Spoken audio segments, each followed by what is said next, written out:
big deal. 52 volt, 25 amp.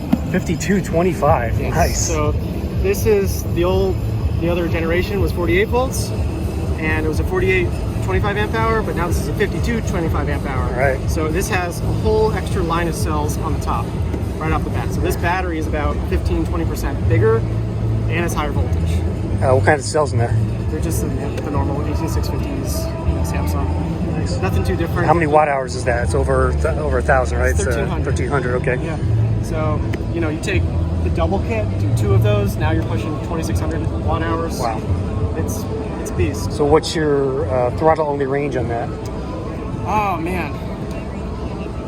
Well, so Guess, rough guess. watts now, right? Yeah. So this is actually pushing. We're seeing 18 to 2000 on flat, and if you're accelerating, we're seeing it push to 23 to 2400. Still a geared motor, but still rating it to 1500 watts. Yeah. So it keeps within that 2 horsepower.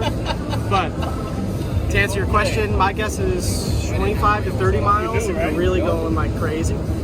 So then you double that if you do a double battery pack. Yep. But if you're riding not crazy, you can obviously get a lot more than that. It's just that most of our riders like to go all out. And you sell the Bandit for 3200. 3200. So yeah.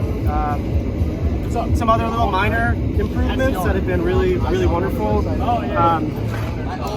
So we did not expect this, but we've had a huge problem with turn signals. Yeah. Just a number of people dumping their bikes, shearing this off. It's really easy to do this.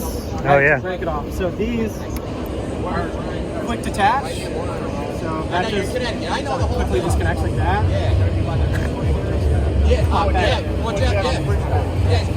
other side. So like flexible turn signals. They're like flexible, but they clip in. Huh. The other thing is for the cable connector, we use the same connectors we use for our brakes. Yep. So it's 2-wire. And so that allows you just to detach it and pull it out and pop it in a new one, rather than having it soldered in. Right. So that was a nice little improvement.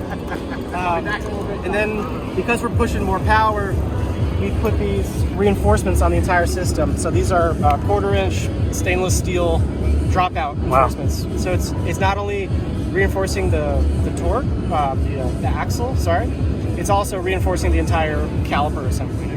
Because if you're going faster, you also need to make sure that this is not going to shear off. What size again is the motor? So it's rated 1500 watt, but to be honest with you, we're seeing it push over 2000. And that's just because the controller and the battery, you design something, you expect it to do something, and then we just found out that this system is running much better than we thought it would, and it's pushing. It's really pushing. So this bike really is happy at 35, 38 miles an hour. The last generation, when you're hitting those speeds, you could feel it was like, I can do this, but it's pushing. Yeah. Now it's just like it comes at that speed. So still interchangeable shocks, just like always. What else? Not too much is different. The rear light's a little different. The front fork is different. So the old fork, this piece right here, this was a bracket. So it was, imagine a line right here, and then this adapter was bolted on. This is all one cast piece now. Okay. So it's a little thing, but all these little things really add up, right? What size rotors are those? Those are 203s. 203s. Okay. So that's the thing, because that rotor is so much bigger, you keep on stepping this out farther and farther, it's more torque on that, and it would loosen. So this is, it's way more rigid. Yeah. And then besides that, we've just been working on some other interesting accessories. So here, let me go get it like that. This is like an early development one. Yep. We have 10 in production right now, but the rear rack is designed so that the turn signals will go through here. Oh, okay. And then it clamps on there. This hole is actually a mount, so you can either buy the rack like this, or you can buy the rack with a floodlight array. So there's a whole floodlighting array like we do in the adventure kits, and it runs down to the controller. So if you're riding at night in the woods, it'll light the entire sides of the trails too.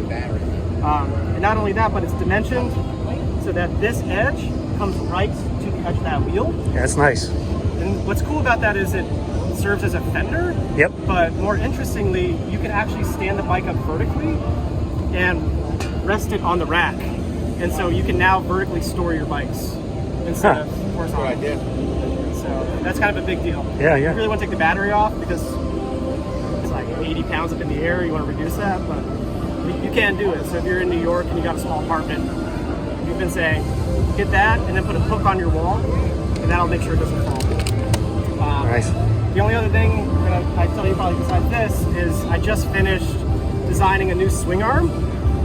So we're getting a ton of people that are like putting 6,000, 8,000 watt motors in this bike. So what's nice about the Bandit is it has this huge inner cavity, and people will put a massive battery in there. Because here though, the one that you sell comes with the plate, right, for the kit. Put it on top. Yeah. So if you're I've running, seen it on the website. yeah, you can run it Almost like a double on gas top. tank. Yeah, it's like it's a couple of and you sell the battery combiner kit. You can do it all yourself. Yeah, I know all about it. It's easy. great bike. So the new swing arm is 5 inches longer, and it's made out of 1/4-inch steel. Like this thing is bulletproof, so that you can put one of these motors on it, and you're not wheeling all the time. So Shit out of it. we've been seeing a lot of people modify things in really wild ways, and our philosophy is if people are going to do it, we want to be able to supply them with parts that we feel are safe, Yeah. rather than putting like a 6,000 watt on a dropout not designed for that, because people are stripping things out, they're breaking things off. So we're hoping we can make some more parts for these people that are doing a lot of crazy custom stuff. Yeah, I think adding more accessories like that it's a great Yeah. little side business for you guys, and More than just helps to build a cosmetic community things. around it. Yeah, right. So like we've done a bunch of different cosmetic things like headlights and stuff like that. Obviously, like we've got some customers to show that, but really people want to do power stuff now. Yeah. You know, people are pushing this bike to like crazy limits, and it's been really fun to see. It's almost like e-bikes are the new car culture, right? It's Absolutely. like all these DIY solutions and people One of the things I've said, modding their own bikes. we've been saying this for like the past couple of years, but we truly believe we're in what we call the muscle car era. Yeah. So early 2000s was like Model T time, right? Like e-bikes were just coming on, pretty low power, like nothing too exciting. And now that we've gotten into the 2020s, the technology has fleshed itself out, and people are just pushing it and like doing really wild stuff. So we're kind of in that muscle car era, and it sort of feels like maybe within 5 or 6 years, that era will probably end. You know, Honda, Yamaha, all the big guys, they'll jump in Yep. and make more generic bikes. We're already seeing it with the big companies. But right now, it's kind of like, let's do some really wild shit Yeah. and have a lot of fun doing it. Yeah.